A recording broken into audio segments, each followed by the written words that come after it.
Bonjour et bienvenue sur la chaîne Crypto 14, ici nous vous faisons le résumé de l'actualité crypto en 10 minutes. McDonald's s'intéresse au Bitcoin BTC, Twitter s'enflamme. Durant les dernières semaines, le prix du Bitcoin BTC est descendu sous la barre des 40 000 $. Depuis, les millionnaires en BTC et les investisseurs sur Twitter se sont mis à partager des mèmes relatifs à l'obtention d'emplois dans la restauration rapide. Plusieurs personnes ont suivi cette tendance, notamment d'éminents entrepreneurs et partisans de la crypto-monnaie. Ils ont publié des mèmes sur les travaux à faire dans un contexte boursier. Parmi eux, on retrouve McDonald's, le géant mondial de la restauration rapide, dont l'image est liée au krach temporaire du marché du BTC. Une tendance assez insolite sur Twitter. Alors qu'il avait atteint un sommet historique de 69 000 $ en novembre 2021, le prix du BTC a, si on peut dire, perdu l'équilibre. Depuis, il n'a cessé de chuter. À présent, ses détenteurs l'échangent sous la barre des 40 000 $. Solana tank 16% au milieu d'un crash impitoyable du marché de la cryptographie. Presque toutes les crypto-monnaies sont en chute libre depuis des jours, mais Solana a été l'une des plus durement touchées lors du dernier krach boursier. Solana Sol, désormais évalué à 86 $, s'est effondré de plus de 16% au cours des dernières 24 heures et d'environ 40% au cours de la semaine précédente, au cours de ce qui a été une chute brutale des prix pour le marché plus large de la cryptographie. Le prix actuel de Sol est maintenant à 68,3% de moins que son sommet historique de 259 $, établi le 6 novembre 2021.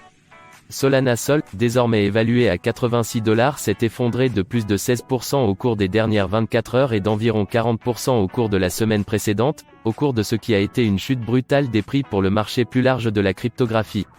Le prix actuel de Sol est maintenant à 68,3% de moins que son sommet historique de 259 $, établi le 6 novembre 2021. Une enquête policière en Inde révèle un lien entre le piratage de crypto et le Hamas. Une enquête menée par la police de Delhi, en Inde, a mis au jour un lien entre un piratage de portefeuille de crypto-monnaies et le Hamas. Une enquête menée par la division Intelligence Fusion and Strategic Ops IFSO de la police de Delhi, qui a duré 5 mois, aurait révélé que le Hamas était derrière un piratage de portefeuille de crypto-monnaies, selon le Times of India. Selon le rapport du Times of India, le vol de crypto-monnaies valait 536 000 $ au prix d'aujourd'hui. Une enquête menée par la division Intelligence Fusion and Strategic Ops IFSO de la police de Delhi, qui a duré 5 mois, aurait révélé que le Hamas était derrière un piratage de portefeuille de crypto-monnaies, selon le Times of India. Selon le rapport du Times of India, le vol de crypto-monnaies valait 536 000 $ au prix d'aujourd'hui. Des chercheurs suggèrent que les ordinateurs quantiques ne sont qu'à une décennie du krach de Bitcoin. La loi de Neven, et non celle de Moore, donne aux ordinateurs quantiques environ 10 ans de plus avant qu'ils ne puissent jamais casser la principale crypto. Un étudiant diplômé en informatique quantique a calculé la taille nécessaire à un ordinateur quantique pour déchiffrer l'algorithme cryptographique sécurisé de Bitcoin. Mark Weber et ses collègues du Young Quantum Technology Group de l'Université du Sussex ont conclu que les ordinateurs quantiques doivent être 1 million de fois plus grands qu'ils ne le sont actuellement avant de craquer l'algorithme SHA-256 de Bitcoin, un algorithme publié pour la première fois par la US National Security Agency NSA au début des années 2000. Un étudiant diplômé en informatique quantique a calculé la taille nécessaire à un ordinateur quantique pour déchiffrer l'algorithme cryptographique sécurisé de Bitcoin. La famille Trump interdit l'utilisation de la crypto-monnaie Trumpcoin. La famille Trump a menacé d'intenter une action en justice au sujet du Trumpcoin, une crypto-monnaie créée en 2016 en l'honneur de Donald J. Trump. Eric Trump a déclaré que la crypto-monnaie n'avait rien à voir avec la famille Trump.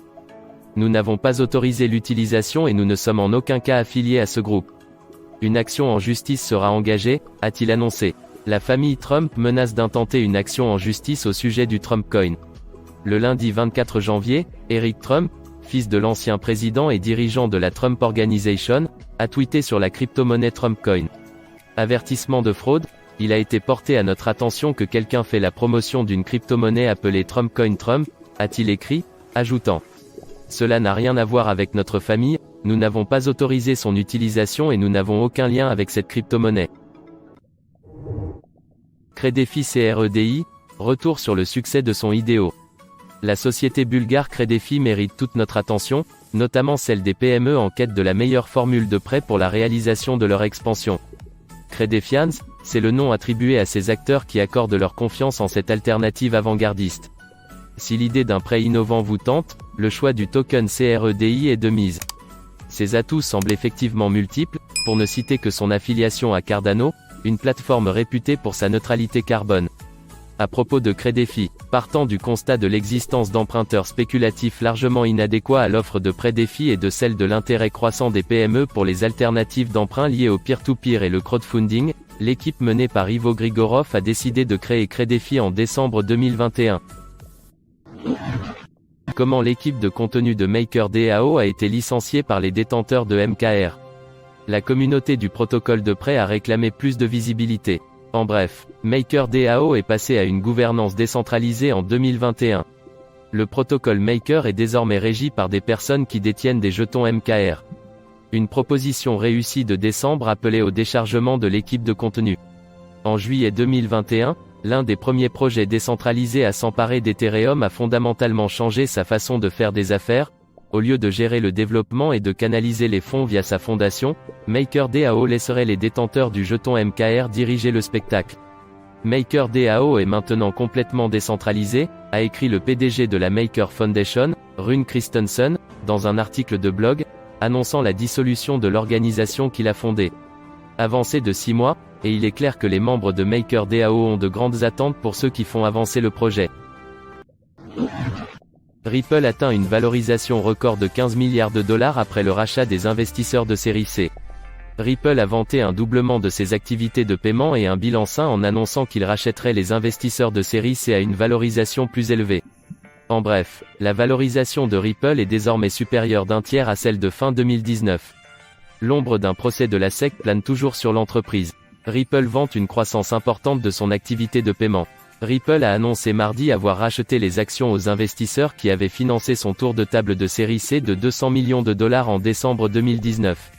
Selon la société, le nouvel achat d'actions valorise la société à 15 milliards de dollars, soit un tiers de plus que les 9,8 milliards de dollars. L'évaluation que la société a reçue au moment de la série C Pensy ajoute les NFT Solana, la prise en charge du portefeuille fantôme, fuite d'images. Les NFT de Solana pourraient bientôt arriver sur le marché leader d'Ethereum si des captures d'écran divulguées sont une indication. En bref, OpenSea pourrait bientôt ajouter la prise en charge des NFT Solana, par capture d'écran divulguée. Les images montrent les fonctionnalités de Solana et du célèbre portefeuille Phantom. OpenSea, leader du marché NFT, se concentre principalement sur Ethereum. Mais la prise en charge de l'écosystème Solana NFT en plein essor pourrait être imminente, comme le suggèrent les captures d'écran récemment divulguées. Les captures d'écran proviennent de Jane Manchun-Wong, une blogueuse et hacker bien connue qui a acquis une notoriété pour avoir découvert des fonctionnalités technologiques telles que Twitter, Facebook et Instagram bien avant leur annonce officielle. McDonald's et Elon Musk Twitter Exchange envoient des crypto-monnaies, Grimacecoin, volées. Suite à une interaction sur Twitter entre Tesla et le PDG de SpaceX, Elon Musk et McDonald's, plusieurs crypto-monnaies sur le thème de Grimace ont grimpé en flèche. La course haussière est peut-être terminée, mais ce marché baissier a déjà servi quelques morceaux étranges. Mardi, le PDG de Tesla et fan de longue date de Dogecoin, Elon Musk, a tweeté chez McDonald's pour tenter d'amener la chaîne de restauration rapide à accepter Doge comme moyen de paiement. McDonald's a répondu en disant qu'il ne ferait le changement que si Tesla acceptait également une monnaie alors inexistante appelée Grimacecoin. La course haussière est peut-être terminée, mais ce marché baissier a déjà servi quelques morceaux étranges. Mardi, le PDG de Tesla et fan de longue date de Dogecoin, Elon Musk, a tweeté chez McDonald's pour tenter d'amener la chaîne de restauration rapide à accepter Doge comme moyen de paiement.